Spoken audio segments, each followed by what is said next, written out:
According to the World Health Organization, 36.6% of women in sub-Saharan Africa have experienced physical or sexual violence. It's 1 out of every 3 women walking around dressed up nicely in a position of authority, a mother, a teacher, a wife, a sister, is walking around looking well put together on the outside, but scarred and broken on the inside, harboring a forever seeping wound caused by abuse. And our families and societies, which should protect us, nurture us, provide our safe places, they demand silence from us. They would rather we bled inside than we spoke our pain and heal, because we might destroy a family name or reputation. So we are left doubly traumatized, our internal pain unshared, marked with shame and guilt and fear.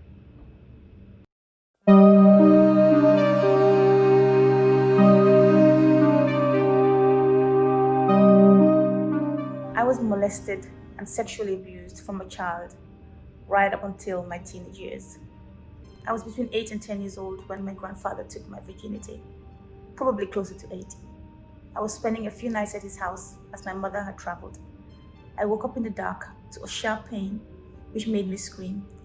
His finger and wetness close to my private parts, and him sitting on the bed, shushing me. He asked me to go into the living room to sleep with him, but I said no, and he got up and left. The next morning, instead of sending me to the bathroom for my bath, he washed me outside, his finger going in and out of my vagina. I just thought he was cleaning me. A neighbor looking out of her window said, "That is why men should not wash girls." And he quickly rinsed me and took me inside. I cannot remember if he did it more than one time. I just knew that as I grew up, even though I forgot the details of the abuse or the event, I remembered the fear I felt as his figure walked away from my bed in the dark. And I could not fathom why. I could not understand why I was afraid of that figure. It just did not click together. For some merciful reason, I relegated this event to the back of my mind, and I forgot it right through my growing up years and into adulthood. Most likely because I did not understand what had happened to me at that time. 30 years later, in my bed, I finally put all the seemingly floating bits of my memory together to see a clear picture of what had happened. I was bewildered, broken, confused, hurt. How could someone I loved so much hurt me in that way? The man who took me to school on his bicycle and gave me bounty chocolate every day on my way to school, and scolded my mother when she beat me. I can never know. He is dead. I have no choice but to forgive him and speak this pain away in order to heal.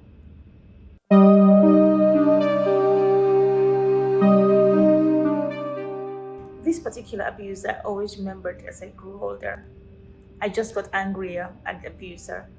She was a female, and she placed me in harm's way time and time again, with no regard for my well-being.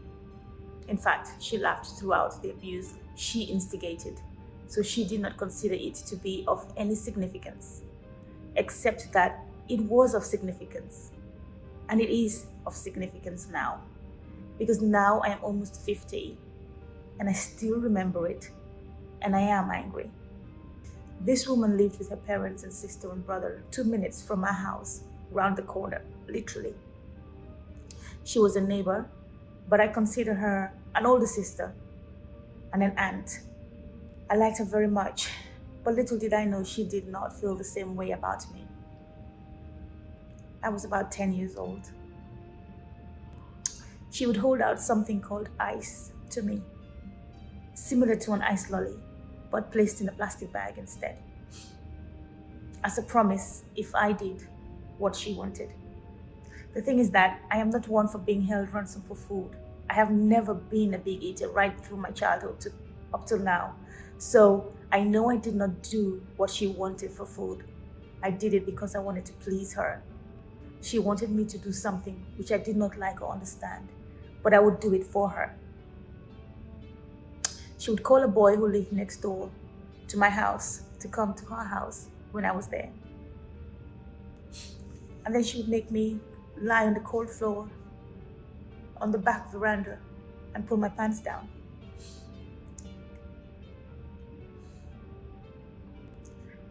Then she would make him pull his trousers down and climb on me. She would coach him and move him to try and put his penis into my vagina and show him to thrust in and out. She would literally be moving his body up and down on me. Then she would sit there laughing whilst I am in pain, in bewilderment, in confusion. Once she even called his older brother to come and watch, and they would both be laughing. For me, it was uncomfortable, and I had no clue. I had no clue what was happening. She did it on several occasions and even tried to get her younger brother to do the same to me, but he refused. All these years later, I asked myself, do I forgive her? And the answer is no, I don't. I want her to pay for what she did to me. How do I want her to pay? I don't know. I'm not sure. Maybe I can institute legal action against her. I don't know. Send her to jail. I don't know. I really just don't know, but I do want her to pay. People would say, it's been so long ago, why don't you forgive her? Well, it's because I'm still hurting. And people need to understand the hurt does not go away because you did it to a child. We don't forget. We remember it all our days.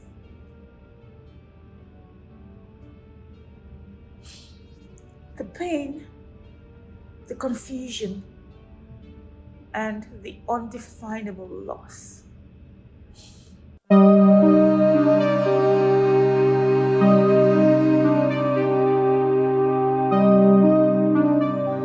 As a teenager of about 15 or 16 years old, I really liked a man who was older than me. A lot of girls liked him. He had a lot of younger girls around him. And we didn't speak much, but he could see I liked him and he did not discourage it. One day he invited me to his house and he even mentioned marriage to me. At 15 or 16, I think about it now and I'm thinking, well, why would I be interested in marriage? But I seemed to be, or to have been. So I went to his house. He gave me something to drink. And after that, everything else was a blur. A few times I would wake up and I would feel him on top of me, but I would lose consciousness again. When I woke up in his bed, he was not in the room. I felt dazed. I got up and left the room. He was outside his compound by the gate speaking to another man across the road. And the man was saying to him, oh, how do you do it? You've got another one. This particular experience, actually, I do not really remember the whole of the story. I just remembered bits and pieces of it. But as I edited the documentary on Mind to Give about the experience of girls who have been drugged and sexually assaulted, I realized that this is actually what he did, because all I had were bits and pieces of him on me and floating in and out of consciousness. But when I realized that this is the experience that girls had, I realized actually, so this is what he did. He actually drugged me and had sex with me against my will or my knowledge.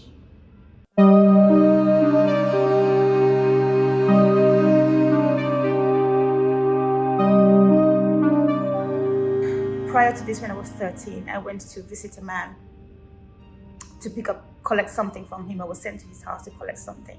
I was 13, and as I was leaving, he tried to grab my breast. I pushed him away and I run home. As an adult, I had to meet him and talk to him about business. I felt so uncomfortable, but he just carried on. And now it makes me wonder how abusers think. Do you think it's nothing or it's inconsequential?